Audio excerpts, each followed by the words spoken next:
तो बच्चों, आज के इस वीडियो में मैं आपके लिए लेकर के आया हूँ हमारी पाठ्य पुस्तक क्षितिज भाग 2 से कविता नंबर 5, यह दंतुरिन मुस्कान, एवं एक और कविता इसके साथ जुड़ी हुई जिसका नाम है फसल।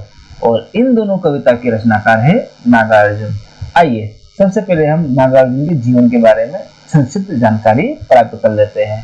इनका मूल नाम है वेदनाथ मिश्र, लेकिन इन्हें नागार्जुन एवं यात्री के नाम से भी जाना जाता है। इनका जन्म 1911 दरभंगा जिला बिहार में हुआ था और इन्होंने प्रारंभिक शिक्षा कलकत्ता एवं बनारस से प्राप्त की थी। इनकी पत्नी का नाम अपराजिता था।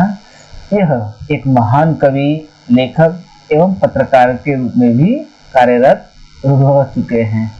इन्हें हिंदी, मैथिली, संस्कृत एवं बांग्ला भाषा का भी इन्हें ज्ञान था।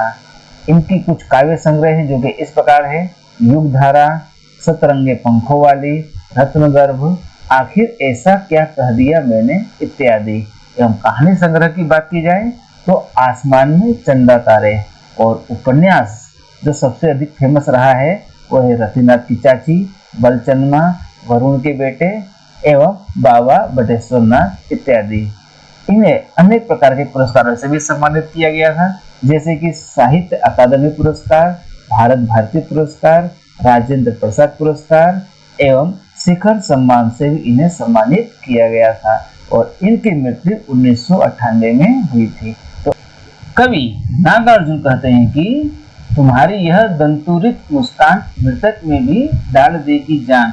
इन पंक्तियों का अर्थ होता है कि तुम्हारी यह दंतुरिन मुस्कान, तुम्हारी यानी कि एक छोटे से बच्चे की मुस्कान की बात की गई है जिसके अभी नए नए दांत आए हैं।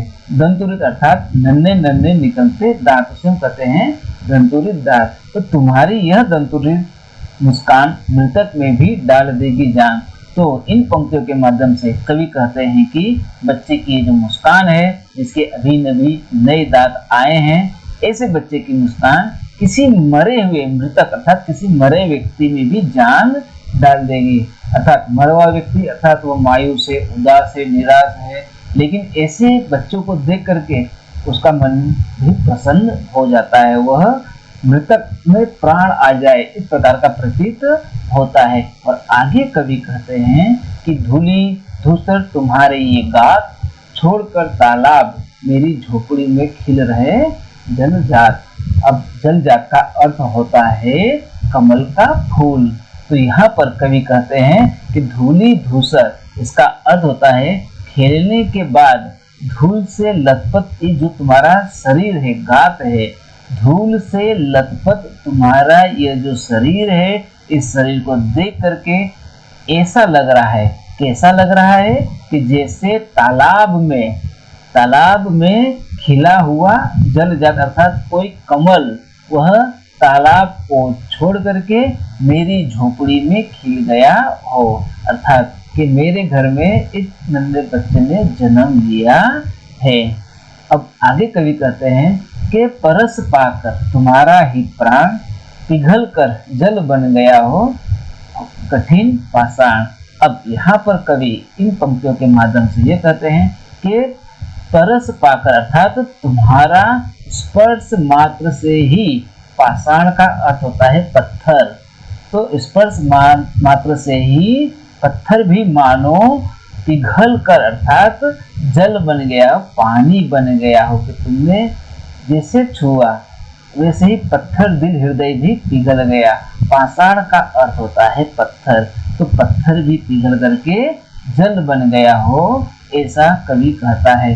अर्थात कि तुम्हारे जैसे बच्चों के स्पर्श मात्र से ही पत्थर दिल पिघल जाता है और उसके अंदर दया का, उदारता का भाव आ जाता है।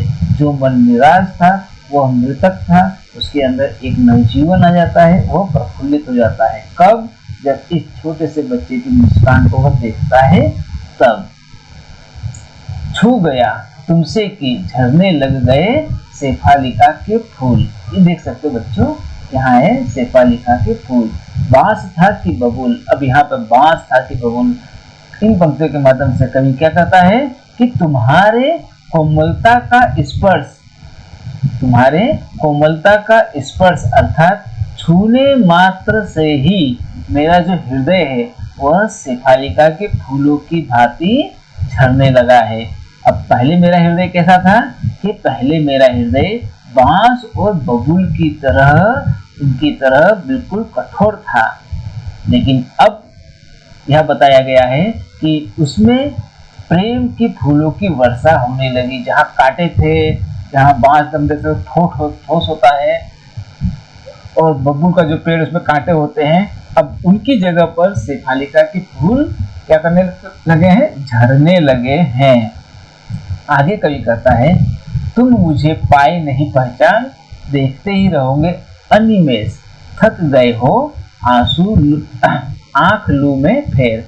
इन पंक्तियों के माध्यम से कवि हमें यह समझाता है कि आज भी पहले तुमने मुझे कभी देखा नहीं था, आज से पहले तुमने मुझे कभी देखा नहीं था, इसलिए तुम मुझे पहचान नहीं रहे हो।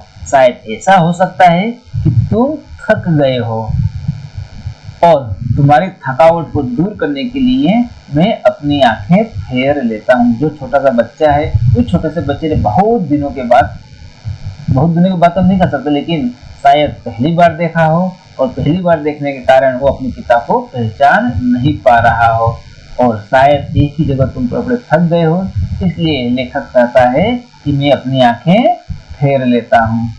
क्या हुआ यदि हो सके परिचित न पहली बार, यदि तुम्हारी माँ न माध्यम बनी होती आज, मैं न सकता देख, मैं न पाता जान। अब देखिए, इन पंक्तियों के माध्यम से कवि ये कहते हैं कि तुमने मुझे पहली बार कभी देखा नहीं तो क्या हुआ, तुमने मुझे पहली बार पहले भी कहीं नहीं देखा तो क्या हुआ, आज तुम मुझे पहली बार देख रहे हो। यदि तुम्हारी माँ आज माध्यम न बनती, क्योंकि तुम्हारी माँ मेरी पत्नी नहीं होती, उसके द्वारा तुम्हारा जन्म नहीं होता, कि तुम्हारी माँ आज माध्यम न बनी होती, तो आज मैं तुम्हारी मुस्कान न देख पाता, क्या न देख सकता और न जा पाता जान, न मैं तुम्हारे मुस्कान को देख पाता और न उसे महसूस कर पाता, अथवा तो न ही मैं जान पाता। और आगे कवि क्या कहते हैं कि तुम्हारी यह दंतुरित मुस्कान, धन्य तुम माँ भी तुम्हारी धन्य, चिर प्रवासी में इतर में अन्य। अब देखिए, कवि कहते हैं कि तुम्हारी यह दंतुरित मुस्कान, तो जिसका अर्थ होता है दंतुरित अर्थात नए नए दांत वाले, तो जो छोटा बच्चा है उसके अभी नए नए दांत खिले हैं, तो यह दंतुरित मुस्कान है जो तुम मुस्कुरा रहे हो, तो न तो उसे मैं कभी जान पाता और न कभी देख सकता था, लेकिन तुम्हारी जो दंतुरित मुस्कान है वह उसकी वजह से तुम धन्य हो, और तुम्हारी माँ भी क्या धन्य है। क्यों? क्योंकि मैं तो चीर प्रवासी हूँ, इतर में अन्य, दूसरा मैं क्या हूँ, चीर प्रवासी हूँ, और मैं अन्य हूँ, मैं कोई और व्यक्ति हूँ। लेकिन आज जो तुम्हारी माँ है वो माध्यम बनी, जिसके वजह से तुम्हारा जन्म हुआ है। आगे कवि कहते हैं कि इस अतिथि से प्रिय तुम्हारा क्या रहा संपर्क, उंगलियां माँ की कराती रही है मधुपर्क। मधुपर्क का अर्थ होता है पंचामृत, अथवा तो चरणामृत जिसे हम कह सकते हैं कि 5 अमूल्य जो चीजें हैं वो मिल करके पंचामृत बनाती हैं। तो यहाँ पर पंचामृत अर्थात 5 उंगलियों के बारे में बताया गया है। तो कवि कहते हैं कि इस अतिथि अर्थात मुझसे भला तुम्हारा क्या संपर्क है, तुम तो मुझे जानते तक नहीं हो, क्योंकि तुम्हारी माँ की उंगलियां ही तुम्हें क्या करती रही है, खिलाती रही है। माँ की उंगलियां ही तुम्हें खिलाती रही है। क्या खिलाती रही है? मधुपर्क अर्थात चरणामृत। अब ये जो मधुपर्क है यह 5 उंगलियों के बारे में बताया गया है। तो इस प्रकार से हमारे जो 5 फिंगर्स है, ये जो फिंगर्स है उसका अपना ही महत्व बताया गया है। और आगे कवि कहते हैं, देखते तुम इधर कनकी मार और होती जबकि आंखें चार। आंखें चार का अर्थ होता है आंखें मिलना। और यहाँ पर कवि ये कहते हैं कि जब भी तुम मेरी तरफ तिरछी नजर से, कनकी मार अर्थात तिरछी नजर से देखते हो, तो तब तुम्हारी मेरी नजर क्या होती है, आंखें चार हो जाती है, अर्थात आंखें मिल जाती हैं। और तब तुम्हारी माँ दंतुरित मुस्कान मुझे कहीं बड़ी छविमान सी लगती है, अर्थात तुम्हारी जो दंतुरित मुस्कान है, ये जो बचपन की जो मुस्कान है वो मुझे छविमान लगती है। छविमान का होता है बहुत ही सुंदर। और जब तुम मुस्कुराते हो तो तुम्हारी ये जो मुस्कुराहट मुझे बहुत ही सुंदर दिखाई देती है। तो बच्चों, अब नेक्स्ट वीडियो में हम मिलते हैं एक नई कविता और इस पाठ से संबंधित प्रश्न उत्तर के साथ। तब तक के लिए धन्यवाद।